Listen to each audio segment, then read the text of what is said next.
देखिए, अगर आप सिविल सर्विसेज करना चाहते हैं तो सबसे पहले तो ये है, जो लूट मची हुई है या तो उस बुक को खरीदा जिसको कि जनरल बुक और स्पॉन्सर्ड बुक समझ लें, सारे कोचिंग इंस्टीट्यूट का या जो भी समझे, या ट्रेडिशनल वे में।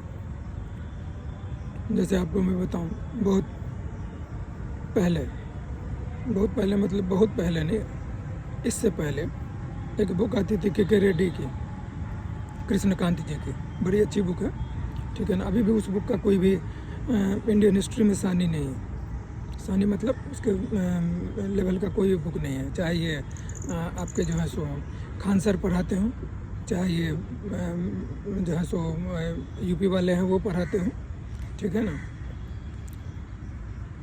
उन्होंने जो रिसर्च किया हुआ है, रिसर्च करके जो फैक्ट दिया और उनका जो वो प्रीलिम्स के लिए जो ऑब्जेक्टिव टेस्ट वगैरह उन्होंने तैयार करके दिया हुआ है, औसम है, ठीक है।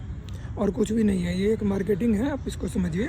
क्या होता है, जो जैसे ही पैटर्न बदलता है ना, तो पुराने मटेरियल को मार्केट से आउट कर दिया जाता है। और इस ढंग के जो हरफन मौला खिलाड़ी हैं, वो क्या करते हैं, उन सब चीज़ों को खरीद के अपने पास रख लेते हैं, क्योंकि उनको पता है जो हिस्ट्री रिपीट्स इटसेल्फ, इतिहास जो है अपने आप को दोहराता है। तो इनको ये बढ़िया से पता है, जो फिर घूम फिर के कभी न कभी वो पैटर्न आएगा, वो हमारे पास रहेगा, तो हम उससे जो है सो जितना ज़्यादा से ज़्यादा पैसा कमा सकेंगे, ठीक है।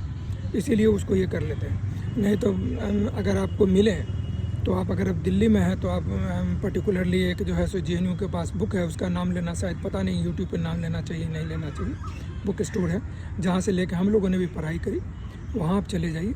वहाँ आप जो है सो उसको कहिएगा जो भैया ऐसा है, ब्रिलियंट ट्यूटोरियल का तुम जो है सो mains as well as prelims का जो है सो मुझे जो भी आपको ऑप्शनल लेना है वो ऑप्शनल का उसका ले लीजिए। उससे एग्जॉस्टिव मटेरियल आपको कोई नहीं देता है, और उससे ज़्यादा जो है सो ऑब्जर्व्ड फैक्ट किसी के भी पास है ना ही, जो है सो जो दो हैं, ठीक है ना, वो, और ना ही पटना वाले सर आपको देंगे।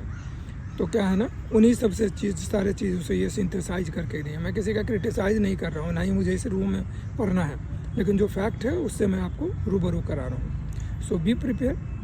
आप ब्रिलियंट ट्यूटोरियल्स का ले लीजिए, ठीक है ना, उसको कर लीजिए। नहीं तो आप के रेड्डी का किताब लेके पढ़ लीजिए, वो भी एज वेल एज गुड है। जो है सो आप ये मान के चलिए, जो एग्जॉस्टिव स्टडी के लिए और इंडियन फ्रीडम मूवमेंट को बहुत बढ़िया से समझने के लिए दुनिया भर का आपको अंट संट किताब का नाम बता देगा, जो कि एक रटाया चीज़ है। आप साहब पढ़िए ना, in advance history of India, 3 authors के द्वारा लिखा हुआ है, उसको पढ़ के देखिए ज़रा। उसमें एंशियंट हिस्ट्री उतना अप टू द मार्क नहीं है, लेकिन मीडिएवल एज वेल एज जो मॉडर्न है वैसा आज तक कोई लिख भी नहीं पाया है, ठीक है ना। आप उसको पढ़िए।